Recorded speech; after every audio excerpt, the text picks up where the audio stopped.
Thank you, Mr. Speaker. Thank Chairman Cole. Mr. Speaker, I don't know where to begin. I've got 5 minutes. I could use 500 up here, but the American people are watching.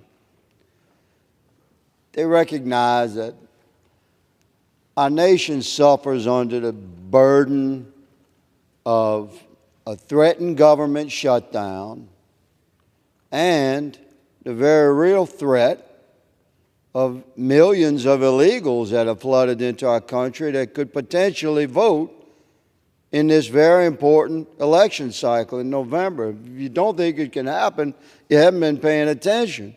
There's been thousands and thousands of illegal voters removed from precincts across the country in any sovereign state that had the courage to pursue the endeavor of looking into those voter rolls. In many congressional races, and the balance of this people's house are determined by hundreds of votes, sometimes less. We just had a colleague lose an election by 317 votes. A man that serves in his body with us right now. So if you don't think millions of illegals can potentially influence a federal election, you're really not being intellectually sound.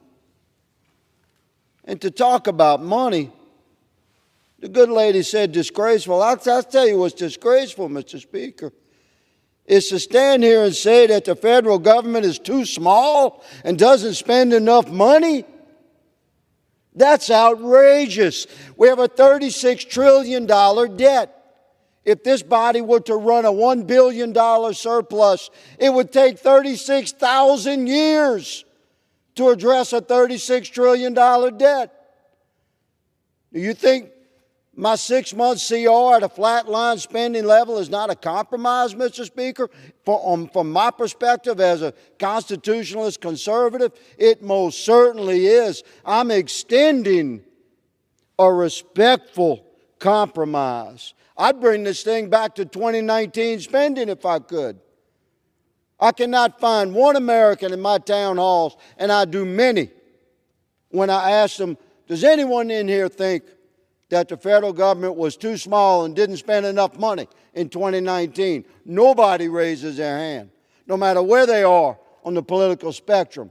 Yet my colleagues in this body want more and more and more and more money in this environment that's super contentious.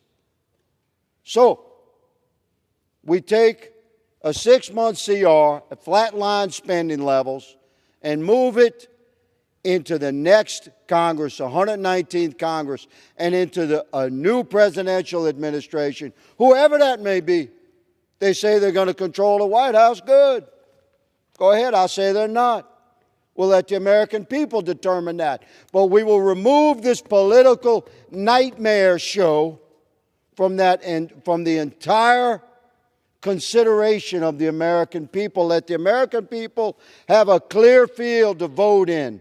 Let them hear about the policies and the principles of the candidates that stand before them and make their determination reflective of their own deep policies, principles, and their core beliefs. We have a solid solution to this thing. And to say that my colleagues in the appropriations committees have not performed, oh no, you're not getting that past me. They passed 5 appropriations bills funding 72% of the federal government months ago. And where do those bills sit? In the Democrat-controlled Senate. Pay attention to what's happening in America.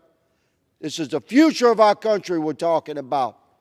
It's the right thing to do to pass this 6-month flatline spending CR into March. Let the new presidential administration, whomever it may be, get situated and name their team. Let the 119th Congress get sworn in and populate our committees, and then we will continue again. But this is a very important election cycle. We have to protect the integrity of that election, and we have to remove this contentious environment of this threatened government shutdown from this election cycle. My bill accomplishes that, and I encourage all my colleagues on both sides of the aisle to support H.R. 9494. Mr. Speaker, I yield.